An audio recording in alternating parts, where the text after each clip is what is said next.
Trump's North Korea tweets shatter decades-old nuclear taboo. President Ronald Reagan was warming up for a national radio address on August 11, 1984, when an open microphone caught him joking about nuclear war. "My fellow Americans, I am pleased to tell you today that I've signed legislation that will outlaw Russia forever," Reagan quipped. "We begin bombing in 5 minutes."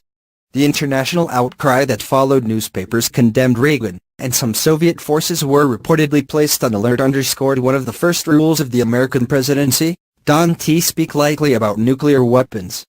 To President Donald Trump's critics, that is one of many norms he has recklessly shattered, most recently with a tweet on Monday in which Trump declared that his nuclear button was much bigger and more powerful than the one North Korea's leader, Jong Un, claimed in a recent speech to have on his desk. Democrats and foreign policy experts fiercely denounced Trump's rhetoric as alarming and dangerous. "This is not a game," former Vice President Joe Biden told NBC News on Wednesday.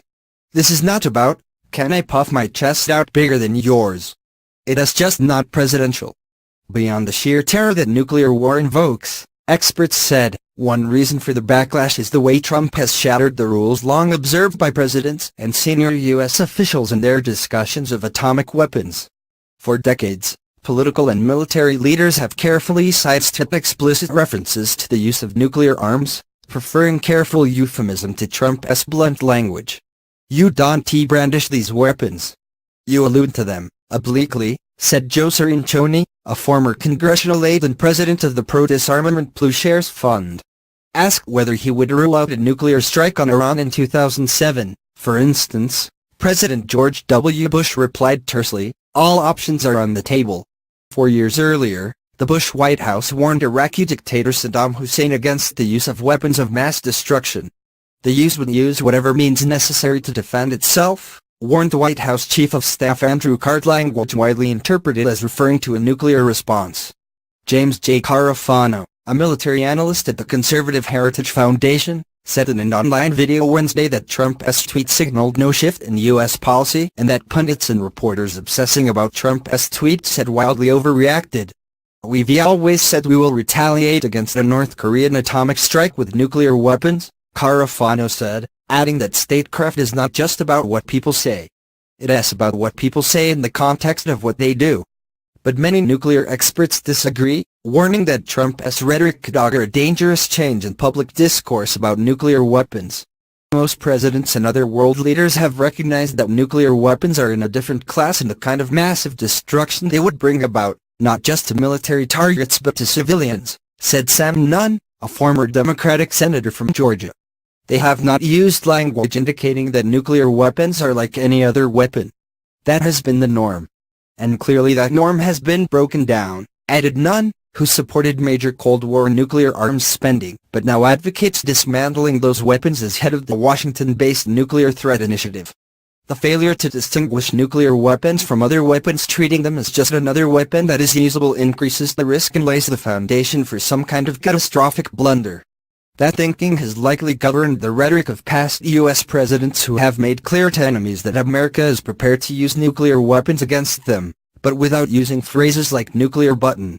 During a July 1993 visit to South Korea, President Bill Clinton said the U.S. would quickly and overwhelmingly retaliate if North Korea ever used a nuclear device.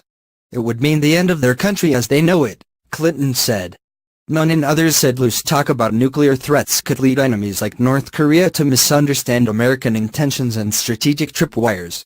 These childish attacks raise the risk of stumbling into an avoidable war, Senator Tim Kaine, D. Virginia, tweeted Wednesday. Trump's own official national security strategy, unveiled by the White House last month, seems to underscore the importance of clear communication about nuclear arms.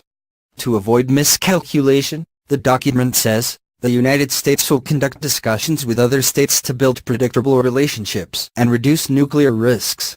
Cirincione noted that past presidents had spoken most openly about nuclear weapons to warn of their destructive power. They spoke in awe of the power of these weapons, he said.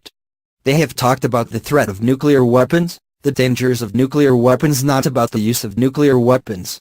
He cited President John F. Kennedy's 1961 speech to the United Nations, which famously lamented that every man, woman and child lives under a nuclear sword of Damocles, hanging by the slenderest of threads, capable of being cut at any moment by accident or miscalculation or by madness.